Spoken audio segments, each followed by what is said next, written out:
Good morning, my dear friends. Today's episode will be a bit different than usual.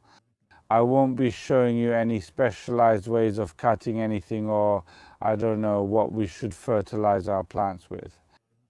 This episode will be about the life of a gardener, At the beginning of the season, listen, I wanted to show you how much work there is in the garden, but even the sheer amount of work overwhelmed me. And that's why I'm telling you today what I've already done and what still awaits us. Because when I look at the garden, I really start to feel the first effects of the long winter. That is the effect that we have to, or rather we don't have to, but we want to do everything in a very short time so that later we can enjoy these beautiful plants. That's why today I'll invite you to a story about the garden and the life of the gardener, Marku.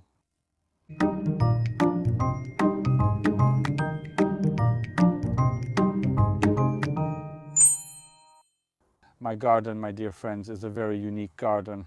Because in the spring, almost everything disappears, everything is cut down, only a few elements are trimmed, those that are either evergreen or a bit bigger. That's why in the spring I have so much work and so much waste that I really don't know what to do with it. There are wastes that I have to throw into the bio bin because they're not suitable for compost, for example, after cutting roses. There are wastes that are large in volume, meaning the amount of cut grass makes it a very large area.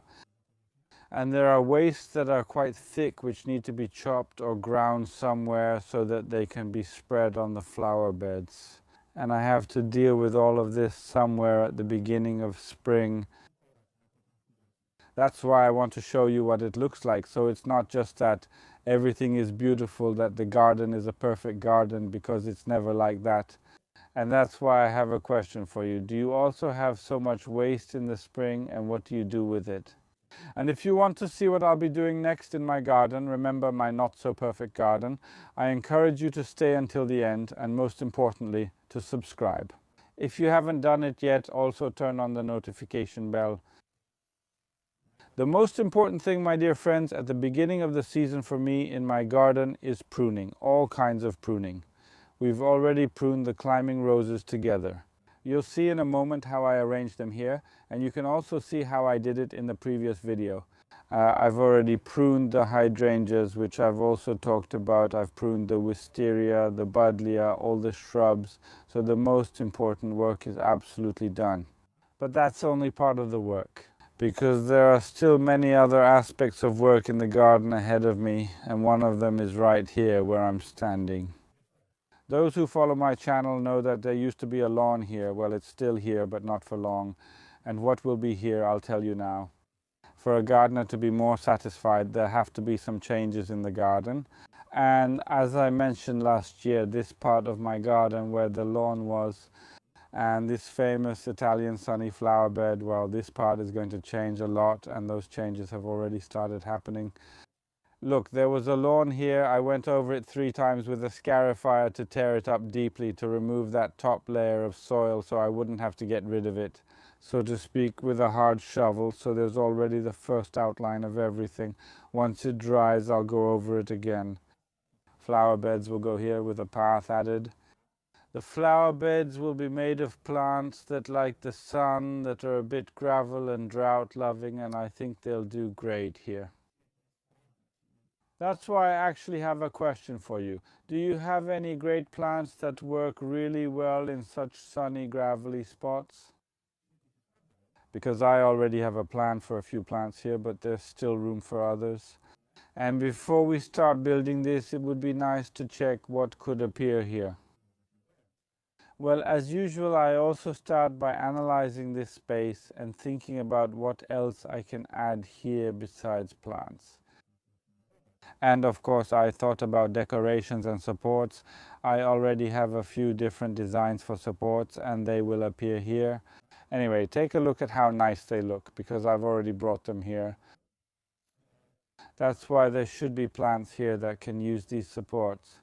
Great task. I think you'll help me. So write in the comments what plants I can plant in a sunny gravel bed like this.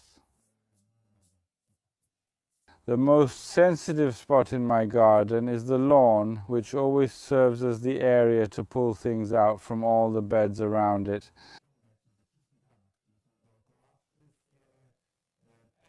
All the grasses and everything else possible. And the lawn usually gets hit as a result. Because not only does it always look bad in the spring, but it looks even worse later, since I pull everything out of the beds, right onto the middle of the lawn. And I just heard from behind the camera that Hubert Lemansky is in his element, which means there are piles of some kind of trash everywhere and he can move around it easily. That's right, I want to do everything at once. That's why at first I take everything out of my flower beds, leave it on the lawn, and only later, after I clean up, I take care of the lawn. And I know that now is absolutely the right time. So I promised that in one of the next videos, I'll talk about how to regenerate the lawn after winter. Especially after a winter like the one we had this year, when the snow stayed on the lawn for a very long time and all sorts of patches appeared with really rotten grass, with that snow mold where the lawn couldn't breathe. And something had to be done now so it could recover quickly, because it's getting warmer and it's the right time to take care of the lawn. It'll take me a bit longer since I have to clean this up. From the several decades I've been working in various gardens, I know that it's essential, very important, to have places in the garden where you can rest. And that's how it is in my case, that there is a place where you can relax. At this moment there are onion lasagnas, as you can see, which are already sprouting nicely, so they survived the winter. But coming back to those places for rest, they are really very important. So I recommend creating the right number of these spots in smaller gardens, of course, and more in larger ones. And I would especially like to get to know such places in gardens that are meant for relaxation. That's one of the reasons for the WOW Garden Project, and that's why I'm encouraging you from this spot, a place where you can normally relax, so that you can think about it, look through your garden photos, and consider whether you want to share your garden story on this channel. Because of course we're starting a new edition of the WOW Garden Project, and we want to be in your gardens. We want to show your gardens, your emotions, your wonderful, wonderful and absolutely extraordinary experiences. Don't be afraid that your garden isn't good enough, because every garden is wow for its owner. And we'll help you with how to behave in front of the camera, because I know it's not that difficult. So I encourage you to sign up for this WOW Garden Project this season. You can find all the information in the description of this video. I invite you to check it out and tell others as well, if they have beautiful gardens, that they can sign up for this project. Between all these activities in the flower beds, on the lawn, on the terrace, of course there are other tasks as well. Namely, well, March is absolutely the time for sowing. Some people started earlier. I, as usual, for example, with tomatoes, start on Women's Day or the day before Women's Day. And I just sowed some tomatoes like that. This year only 20, I think 5 varieties of tomatoes. Look, I have them sown in such multi-cell trays, one seed in each small hole. Tomatoes, I loved being transplanted. Because as soon as I release the first leaves, basically from here, boom, I transplant them into bigger pots. I've been doing it like that for several years now. I don't do so-called broadcast sowing of tomatoes because I have very unique tomato varieties here. Where can you get them? Just 5 or 10 seeds, and I would really hate for any of them to go to waste, so 4 per pot. I use the seeds, and I'll only have 4 seedlings from each tomato, so we'll see how it turns out. Besides that, there are other tasks we need to do both in the greenhouse and next to it, involving seedlings, young plants and tubers. I'll tell you about that in a moment. Sowing is one thing, but we also need to think about new seedlings. And as I mentioned about my new flower bed, I've already ordered something for it.